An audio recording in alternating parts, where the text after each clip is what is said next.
Hello दोस्तों, मैं आपको इस वीडियो के अंदर बताने वाला हूँ कि आप कैसे बिल्कुल इजी तरीके से केमिकल रिएक्शन बैलेंस कर सकते हो। दोस्तों, मैं आपको आज एक ऐसी ट्रिक बताने वाला हूँ जिससे आप बैलेंस रिएक्शन करने के लिए डायरेक्ट आंसर लिख दोगे। तो दोस्तों, ये बहुत अच्छी ट्रिक होने वाली है। दोस्तों, अगर आप भी चाहते हो कि आप कैसे इजीली केमिकल रिएक्शंस को बैलेंसिंग कर सकते हो, तो दोस्तों प्लीज़ वीडियो पे लास्ट तक बने रहना। और दोस्तों प्लीज़ वीडियो अगर अच्छी लगे तो उसको लाइक करके और हमारे चैनल को सब्सक्राइब करके बेल वाले आइकन को ऑल प्लस सेट कर दीजिएगा। दोस्तों चलिए करते हैं वीडियो को शुरू। तो सबसे पहले हमारे पास है केमिकल रिएक्शन बैलेंसिंग का फर्स्ट क्वेश्चन। इसके अंदर मैं आपको एक क्वेश्चन है 4th वाला होमवर्क दूंगा और दोस्तों ये जो 3 क्वेश्चन है मैं आपको यहाँ पे सॉल्व करके दिखाता हूँ। सबसे पहले है Zn यानी zinc plus hydrochloric acid HCl react करके बनते हैं ZnCl2 प्लस H2। ठीक है, अब अपन को इसको क्या करना है, बैलेंस करना है। तो देखो सबसे पहले क्या करना है, बहुत ईजी ट्रिक है। सबसे पहले यहाँ पर जो जिंक है अपना, वो अपना ये मान लो ये अपना क्या है LHS है और ये अपना क्या है RHS है। तो यहाँ पर जो ये जो LHS है इसके अंदर जो अपना जिंक है वो कितने हैं, एक तरीके से बता सकते हैं कि अपन कितने इसके अंदर जिंक है लेफ्ट हैंड साइड पर। तो यहाँ पर लेफ्ट हैंड साइड पर हमको जो जिंक है वो केवल कितना दिख रहा है, एक दिख रहा है। ठीक है, यहाँ पर जिंक क्या केवल बस एक है और RHS के अंदर जो हमें जिंक दिख रहा है वो भी मुझको एक दिख रहा है। ठीक है, मुझे भी एक ही दिख रहा है। तो अब जिंक का हो गया। अब हम चलते हैं, सबसे पहले एक चीज़ और याद रखना कि हाइड्रोजन और ऑक्सीजन को हम सबसे लास्ट के अंदर बैलेंस करने की कोशिश करते हैं। दोस्तों आपको इससे बहुत ज़्यादा फायदा होगा, वो आपको आगे समझ में आ जाएगा। इसलिए दोस्तों आप हाइड्रोजन और ऑक्सीजन को लास्ट में ही बैलेंस करिएगा। तो ये अभी सबसे पहले यहाँ पे क्या है, हाइड्रोजन। तो सबसे पहले मैं क्या कर लेता हूँ, क्लोरीन को बैलेंस कर लेता हूँ। तो यहाँ पे क्लोरीन कितने हैं, एक है क्लोरीन। और यहाँ पर देखेंगे तो हमारे पास क्लोरीन दो है ना। यहाँ पर कुल क्लोरीन दो है, यहाँ पर क्लोरीन एक है। तो अब मैं यहाँ पर क्या करूँ कि ये दोनों का जो अमाउंट है वो इक्वल हो जाए। इसलिए अगर मैं अगर यहाँ पे दो लगा दूँ, और याद रखिएगा कोई भी अगर आप नंबर लगाओगे तो वो पूरे के पूरे एक कंपाउंड के पहले लगेगा, ना कि हम इसको बीच में लगा सकते हैं। ठीक है, ये चीज़ याद रहेगी। तो यहाँ पर क्लोरीन दो है इसलिए मैंने यहाँ पे क्या कर लिया, दो लगा दिया। इसलिए क्या हो जाएंगे, दो क्लोराइड होगा और यहाँ पर भी दो क्लोराइड होगा। ठीक है, अब अब देखो जहाँ पर अगर आप जहाँ पे कोई भी संख्या लगा दी, जैसे मान लो मैंने यहाँ पे दो लगा दिया, तो इस पर भी तो कुछ फर्क पड़ा होगा ना। हमने इसको करने के लिए हमने इन दोनों को क्या किया, यहाँ पे मैंने इसलिए दो लगाया क्योंकि यहाँ पे दो थे।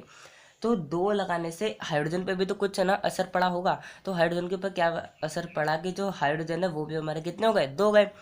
अगर हमारे जो हाइड्रोजन है अगर वो दो गए तो इसके अंदर यहाँ पर भी हमारे कितने हाइड्रोजन, दो है। यानी कि ये जो रिएक्शन है वो क्या हो गई, बैलेंस हो गई। कैसे हुई, सबसे पहले हमने क्या किया, जो जिंक था और यहाँ पर भी जिंक था, ये दोनों क्या थे, इक्वल अमाउंट में थे।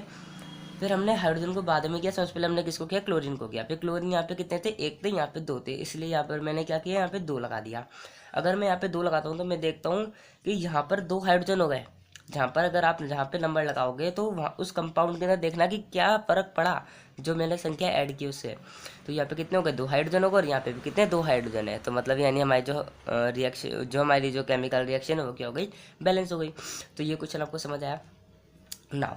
अब हम करते हैं सेकंड क्वेश्चन। सेकंड क्वेश्चन है हमारा MnO2 plus HCl react MnCl2 plus Cl2 plus H2। दोस्तों बहुत ही अच्छा क्वेश्चन है। यहाँ पर क्या है, तीन रिएक्टेंट है। ठीक है, चलो देखते हैं इसको कैसे रिएक्ट करेंगे, मतलब कैसे बैलेंस करेंगे। यहाँ पर कितने हैं, सबसे पहले मैग्नीशियम पे देखते हैं। ठीक है, हाइड्रोजन और ऑक्सीजन को सबसे लास्ट में करना है, बस ये चीज़ याद रख के चलनी है। सबसे पहले क्या अपने पास मैग्नीशियम है, Mn। ठीक है, यहाँ पर जो है मैग्नीशियम ही, सॉरी यहाँ पर अपना मैग्नीज है, सॉरी यहाँ पर क्या है अपना मैग्नीज है। मैग्नीशियम का क्या होता है, Mg होता है। ठीक है, यहाँ पे कितना हो गया अपना मैग्नीज है। तो यहाँ पर जो अपना मैग्नीज है वो है अपना एक, और यहाँ पर भी कितना है, एक है। यानी कि इनको बैलेंस करने की ज़रूरत नहीं है। ठीक है, फिर अपना है ऑक्सीजन को हम छोड़ देंगे, हाइड्रोजन को भी छोड़ देंगे, हम देखेंगे Cl पर। जो हमारा क्लोरीन है वो कितना है, यहाँ पर एक है। ठीक है, एक है ना क्लोरीन। और यहाँ पर देखोगे ना क्लोरीन, तो आपको एक तो ये दो और दो, यानी कितने हो गए, चार हो गए। ठीक है, दो क्लोरीन यहाँ पर, दो क्लोरीन यहाँ पे, तो टोटल कितने हो गए अपने, चार हो गए। तो यहाँ पर भी अपन को क्या करना पड़ेगा, चार करना पड़ेगा। तो चार करने के लिए मैं यहाँ पे क्या करूँगा, यहाँ पर अपना 4 ऐड कर दूंगा।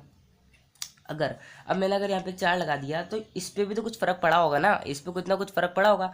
तो ये कितने हो गए, यहाँ पे चार के चार हाइड्रोजन हो गए। ठीक है, यहाँ पे कितने हो गए, चार हाइड्रोजन हो गए। अब देखिए अपना आप हाइड्रोजन की बात हो जाएगी, आपको करने की जरूरत नहीं है। अपना आप देखिए हाइड्रोजन पे आ गए हम, है ना, लास्ट में। तो कितने हो गए, चार हाइड्रोजन के आइटम्स हो गए। अभी यहाँ पर देखेंगे 4 हाइड्रोजन है क्या, तो यहाँ पर तो 2 ही है, तो यहाँ पे 4 बनाने के लिए मैं यहाँ पे 2 लगा दूंगा। अगर हम यहाँ पे 2 लगाएंगे तो ये तो हो गया, लेकिन इस पर भी तो कुछ असर पड़ा होगा ना। यहाँ अगर हमने यहाँ पे 2 ऐड की है तो यहाँ पर भी कितने हो गए, 2 ऑक्सीजन हो गए।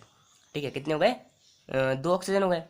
तो यहाँ पर देखेंगे तो क्या है, हमारे पास 2 ऑक्सीजन है, यानी कि हमारी जो रिएक्शन, जो हमारी जो केमिकल रिएक्शन है वो क्या हो गई, बैलेंस हो गई। ठीक है, आई होप दोस्तों आपको बहुत ही अच्छे से समझ आया होगा। दोस्तों मैं आपको बहुत ही ढंग से समझने की कोशिश कर रहा हूँ। ठीक है, तो आपको ये वाला समझ आ गया होगा। अब चलते हैं हम थर्ड एग्जांपल पे। फोर्थ एग्जांपल जो होगा आपका क्या होगा, होमवर्क होगा।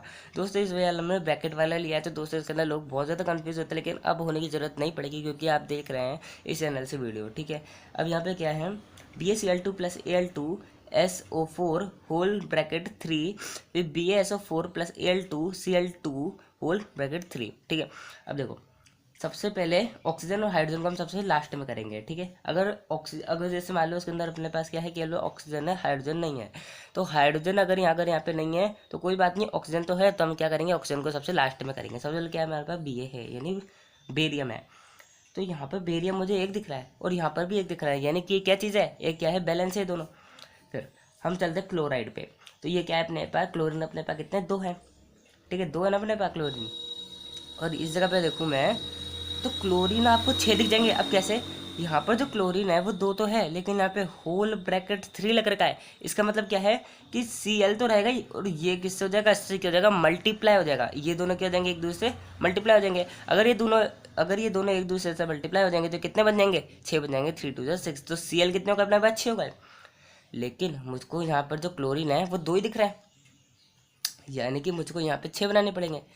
यहाँ पे 2 क्लोरीन है, तो यानी कि अब मैं क्या करूँ, अगर यहाँ पे 3 से मल्टीप्लाई कर दूँ तो मेरे पास क्लोरीन कितने हो जाएंगे, 6 होंगे कि नहीं होंगे, बिल्कुल हो जाएंगे। अपने पास 6 हो गए कि नहीं होगा, क्लोरीन बिल्कुल होगा। फिर अगर मैंने यहाँ पे क्लोरीन ऐड किया है तो Ba में भी तो कुछ फर्क पड़ा होगा ना 3 मल्टीप्लाई करने से, तो कितने होगा यहाँ पे, बेरियम 3 हो गए। लेकिन जब हमने पहले Ba देखा था तो वो रिएक्ट मतलब जो था वो बैलेंस था, लेकिन अब नहीं होगा। तो अब कितने होगा, यहाँ पे 3 बेरियम हो गए, और यहाँ पे 1 बेरियम है, तो यानी कि मैं यहाँ पर भी कितना 3 मल्टीप्लाई कर दूंगा। और अगर मैं अगर यहाँ पे 3 मल्टीप्लाई करता हूँ तो SO4 के अंदर कुछ फर्क पड़ता हुआ मुझे नज़र आ रहा है। ठीक है, अब देखो यहाँ पर सल्फर और ऑक्सीजन अलग अलग है, ऐसा नहीं है। जैसे देखो हमारे पास होते हैं, जैसे Cl है, ठीक है, एक होता है अपने पास SO2 मान लो। ठीक है, SO4 SO4 कुछ भी मान सकते हो, मैं SO2 मान लेता हूँ। देखो यहाँ पर ये क्या है, पूरा एक क्या है, एलिमेंट है। ठीक है, और ये क्या है, कंपाउंड है। ठीक है, ये क्या है, अपना एक कंपाउंड है, क्योंकि इसके अंदर जो ऑक्सीजन है ये खुद एक एलिमेंट है, और सल्फर जो वो अपना एक अकेला एक एलिमेंट है।